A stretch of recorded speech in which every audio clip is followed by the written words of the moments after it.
Welcome to the EmpowerYou Financial Podcast. I am your host, CEO and founder of EmpowerYou Financial, Eva Palacios, and we back. I know. I missed 2 weeks. But you know what? Life happens. And all I have to say is today's episode is going to be a tough one. So I'm going to try my best to do this without getting emotional because it's definitely something that has been near and dear to my heart. For those of you who have been close to our family, you know that we've lost our mom in the last week or so, and it's been tough. It's been tough, but shout out to you guys. Shout out to the community. Shout out to the tribe for sending all of your love and prayers. And man, crazy as it may sound like, God has really, really been in the forefront, as he should be, but he has really been in the forefront, really just holding us strong. So today I want to talk about something that people just don't want to talk about. And it's crazy how we don't like talking about the things that are going to happen. So today's topic we're going to discuss is life insurance. Yes, I know nobody ever wants to talk about death. Nobody ever wants to talk about illness. Nobody wants to talk about really anything that's painful. And guys, it's time. It's time to shift our mindset. We need to become educated on these very things because if we don't get the right information, we're going to end up leaving our family with burdens instead of blessings. So let me break it down. In 2019, I lost my dad. In 2021, I lost my husband. And now, here we are, 2023, I've lost my mom. And we're talking, besides my kids, like the most important people in my life.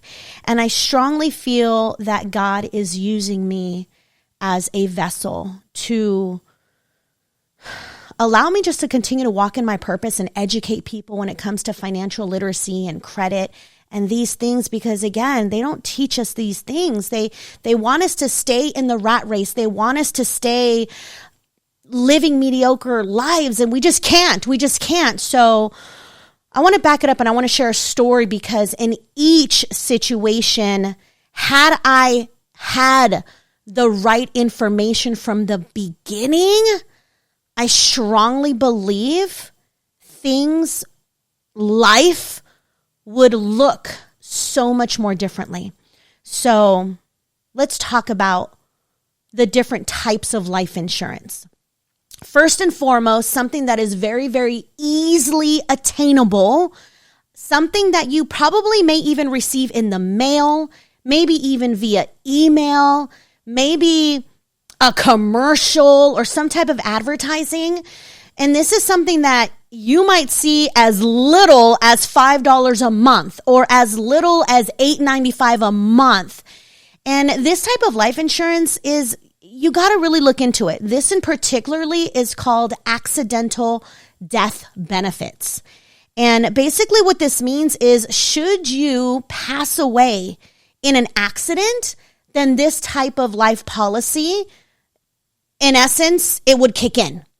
But you have to read the fine print, guys, because accidental death benefits means in an accident.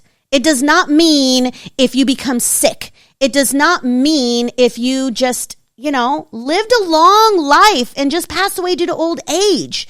So yes, while that is a tool, and while it may be very affordable and everybody can practically get, this is not the only thing you want to make sure that you have for you and your family. Yes, it's a tool.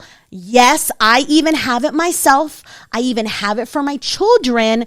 This is more of an addition to your real good paying life insurance policies. But I like to talk about this one first because this is something that most people have, but they don't really understand how it works. So I encourage you that if you've got something to where you're paying very minimal monthly for, that you strongly look into how the coverage actually works. So that's number one recommendation in terms of tool to protect you in case an accident happens. Now, number two, which is also very common, this would be known as a group life insurance policy. And this is something that, if not all, majority of employers offer. So, you're at your work, you're at your job, you're talking to HR, or maybe you're, newly hired and you're speaking with HR and they're covering all of the different benefits and perks that you get. What's most important is if they offer life insurance, again, we're looking at the fine print and we're looking at the coverage. Because even though it's a benefit that your employer offers, which generally means they pay the monthly premium for you, which basically means it's free to you as a benefit while you are employed. This is key, guys. A benefit while you are employed, which means should you lose your job, you no longer have that life insurance policy. So, let's make sure we understand that first and foremost. Secondly, yes, while it's a group policy, because they're there to serve the masses, meaning they're there to provide a policy to multiple employees, the employer gets a discount and a kickback off of that. But what you also want to understand is how much does that policy actually cover? Because some employers, the policy only covers one time your annual salary. So depending upon what part of the country you work, what your annual income is, I don't know, is it $20,000, $30,000, $100,000, $200,000 a year that you're making? Whatever it is, most employers only cover 1 year of your annual salary. So let's just pretend if you only make $50,000 a year, then that means that policy is only going to pay out $50,000 as long as you pass while you were gainfully employed with them. I don't know, but is that enough for you and your family to live off of when you're no longer here? So again, I encourage you to get in touch with your human resources department and ask these questions and look to see what the coverage looks like and make sure it's enough. Because God forbid, if something happens to you and it's not enough, again, do we want to leave our family with burdens or do we want to leave them with blessings? Now, my most favorite is life insurance, where you can dictate how much coverage you want. Yes, generally speaking, depending upon your age, depending upon your health, most insurance companies may want to do a medical background check on you just to see how healthy you are. But most importantly, you paying X amount of dollars a month gets to dictate how much of a policy you get to purchase. Now, this is different for everybody, right? It's based on your age, your health, female, male, all of those types of formalities. But what's most important, guys, is that you're getting a consultation from a licensed life insurance representative that can answer all of your questions and most importantly, help you understand what type of coverage is needed for you and your family based on your lifestyle or what your future financial desires can look like. Also, my most favorite part is making sure that you ask, does this life insurance offer living benefits? And this is what sealed the deal for my family and I. So let me go ahead and take it back. When I had worked for my company for 17 years, I started when I was 17. I rarely ever talked to my HR department. It was really honestly am I going to get another raise? And that's pretty much it. I wasn't educated not until I started working for a couple of years in. And then I started to ask a lot of questions. With my employer back then, they paid out one-time annual salary on life insurance, which at the time I'm like, I'm young. I don't really have kids or a family. I don't really have anything to worry about. That is the biggest mistake. That right there, guys, if that's what you're thinking, absolutely not. Because whether or not you are married or kids, or I don't have nothing to worry about because when I'm passed on, who's going to take this money? You have to also consider when you pass on, who's going to be responsible to bury you? Who's going to be responsible to think about your funeral arrangements? Right now, your average burial is running between $15,000 and $30,000 conservatively, guys. I don't know, but do you have that money in the bank ready to go if something happens to you? And if the answer is no, we need to start investing in life insurance policies so that, again, we don't leave our family behind with headaches and struggles. So, worked for my company for 17 years. Then I started digging and I'm like, that life insurance is not enough. So let me go ahead and pick up an additional policy. And here's the beauty, guys. You can have as many life insurance policies as you want as long as you continue to pay those premiums. You cannot have more than too much when it comes to these policies. But definitely more is better than none. So fast forward time, let's talk about my dad. So my dad, he grew older, as we all do. We all are going to grow older. Hopefully we don't have crazy health issues, but hopefully we live a long, healthy life. But eventually, we're all going to go. And when we go, what's going to happen?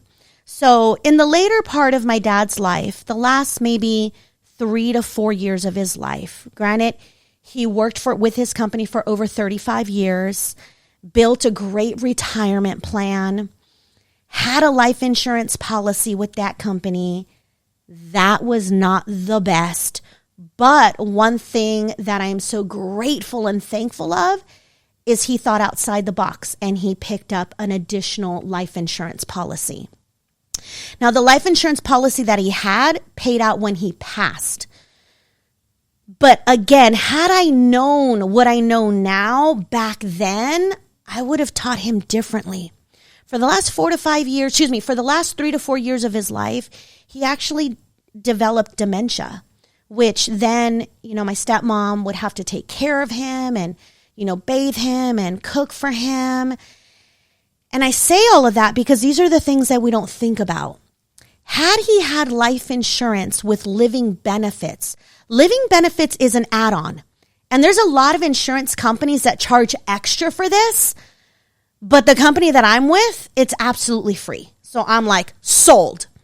What life insurance with living benefits offers is if you become ill or injured while you're alive, to where you can't cook for yourself, you can't bathe yourself, you can't drive yourself to doctor's appointments. You have an illness or an injury that prevents you from doing certain life things.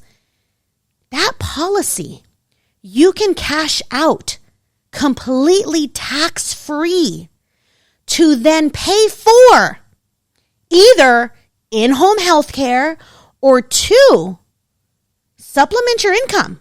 Let's pretend you're alive and healthy, and God forbid you're in a car accident, and that car accident puts you out of work for 6 months. Who's going to pay you when you are out of work? What if you're the only income earner for your household? Okay, yes, you can file disability, but how much does disability pay you? Not 100% of your income. But if you have life insurance with living benefits rider attached to it, that can be cashed out and now supplemented while you're healing. So had my dad had that, we would have been able to lift the burden off of my stepmom's shoulders and hired in-home health care to come in and care for him. Now, while many of us, especially in our Latino communities, like, I mean, I don't know about, your family, but like in our culture, oh yeah, we taking care of mom and dad until like they, when they're old and sick and all of that good stuff. But let's be realistic, guys. Can we financially take care of them? That means take time off of work to take care of our sick and elderly parents or maybe our children. Like, really think about these things. And it is a matter of being realistic with ourselves. While our heart may want to care for them financially, is that even possible? So my stepmom took care of my dad, and then, she was like, Eva, like, I can't do this by myself anymore. And I'm like, okay, well then we're just going to have to figure it out. Now he's in San Francisco. I'm in Stockton. Like, I can't commute back and forth to take care of him. So let's look at what, in-home health care would look like. Have you guys researched this? Now this is different based on cities and states.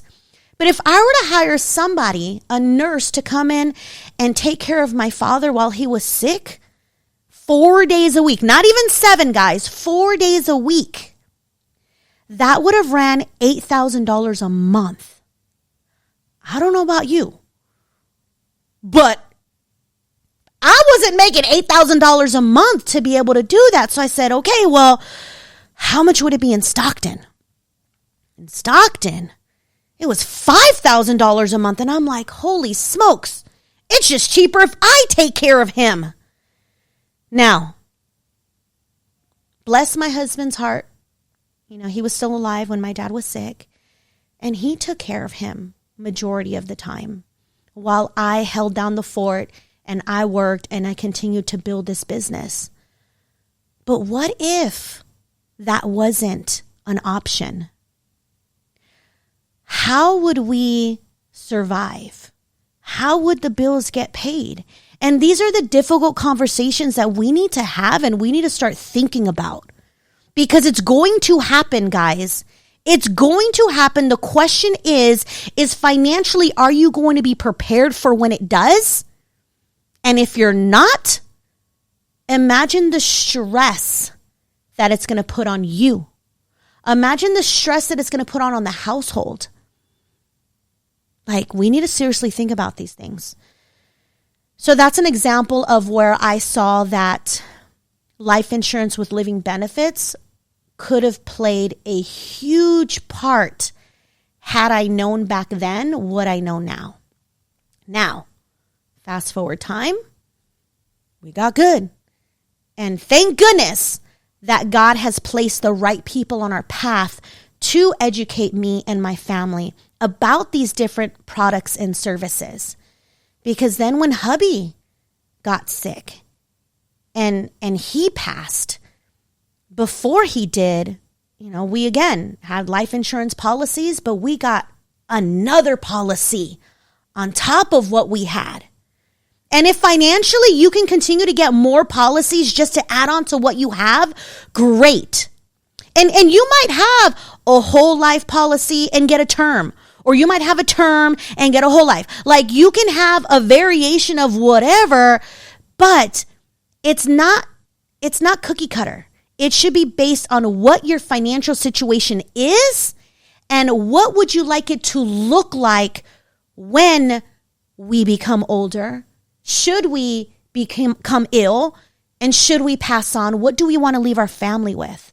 So I'm just grateful and thankful that God placed the right people on our path, because hubby got COVID and he didn't make it. And one thing that I remember, besides going through all of that and just really feeling lost and numb, I honestly felt a sigh of relief because we had the right insurance that would be able to not only take care of our family, but but to be able to create more legacy for our children and our children's children. So let me break it down. We had paid for hubby's policy. It was about $230 a month.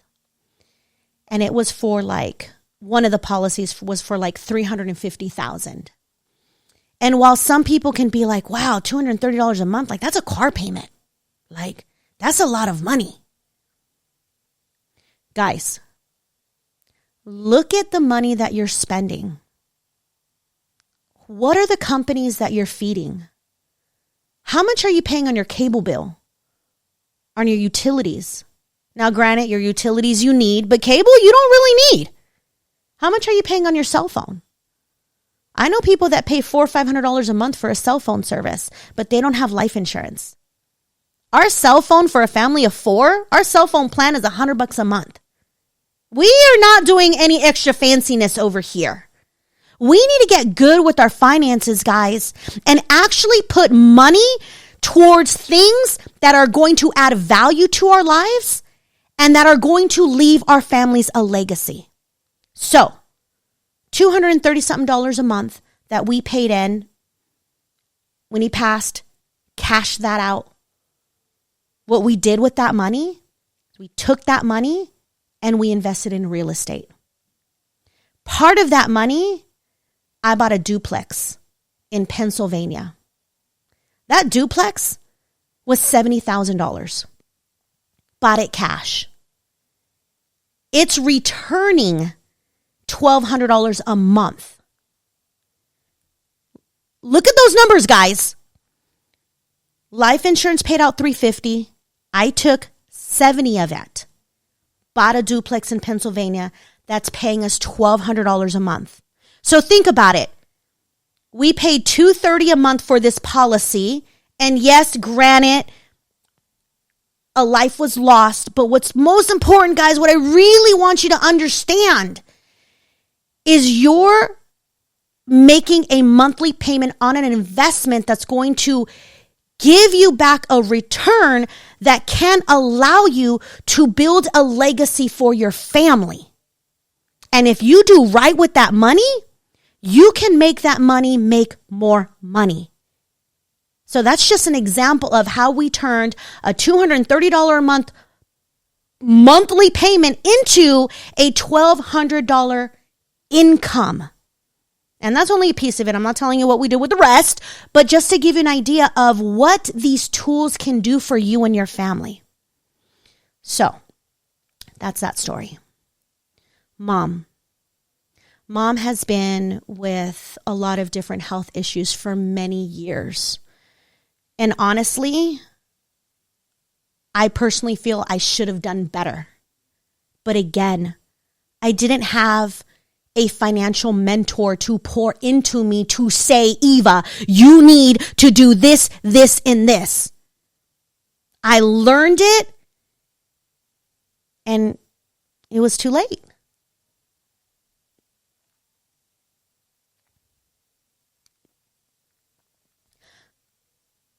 My mom didn't have a life insurance policy.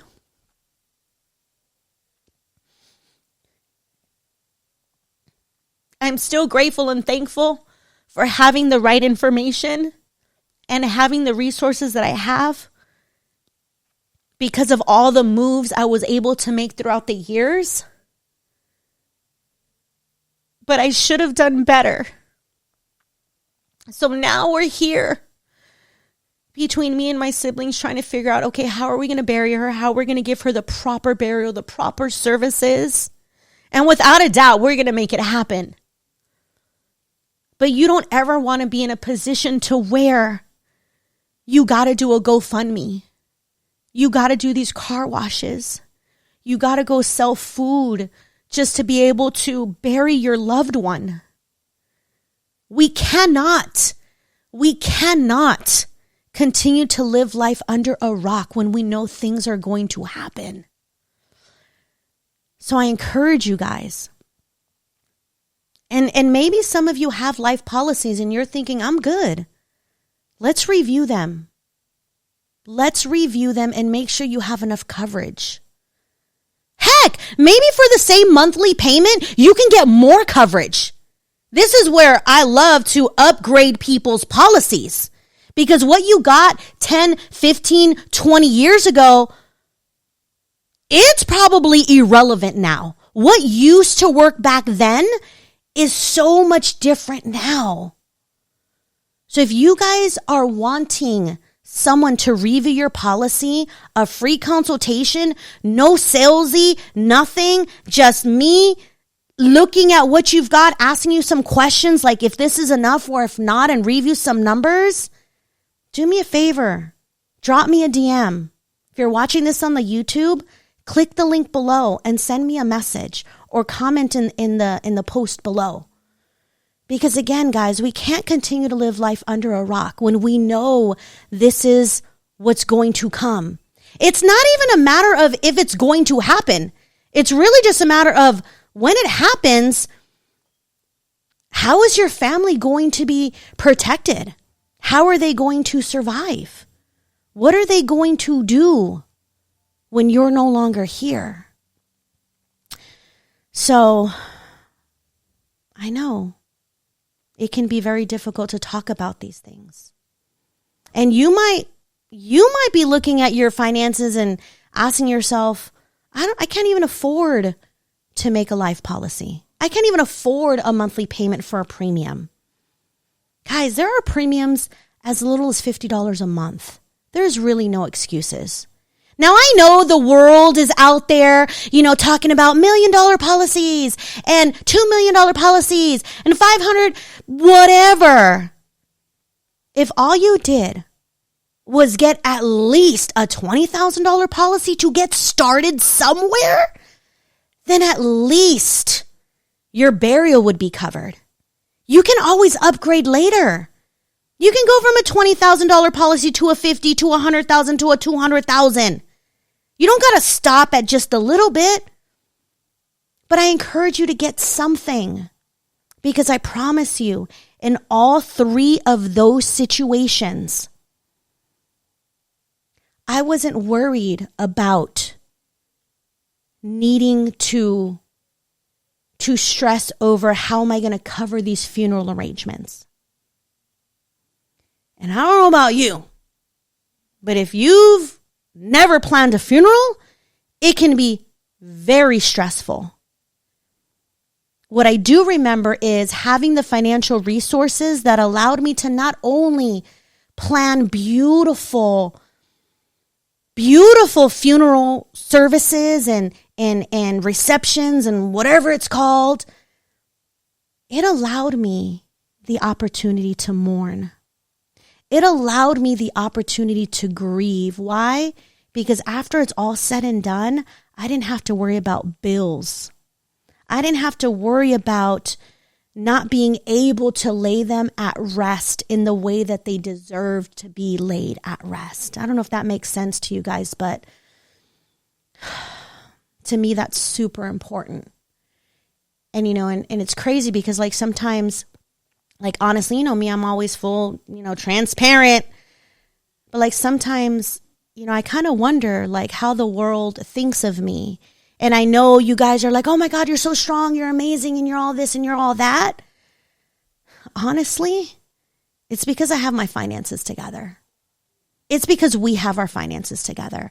It's because we work every single day, every single week, every single month, looking at these numbers and making sure that the lack of finances and the lack of resources won't ever cross our path. That's why I'm so strong.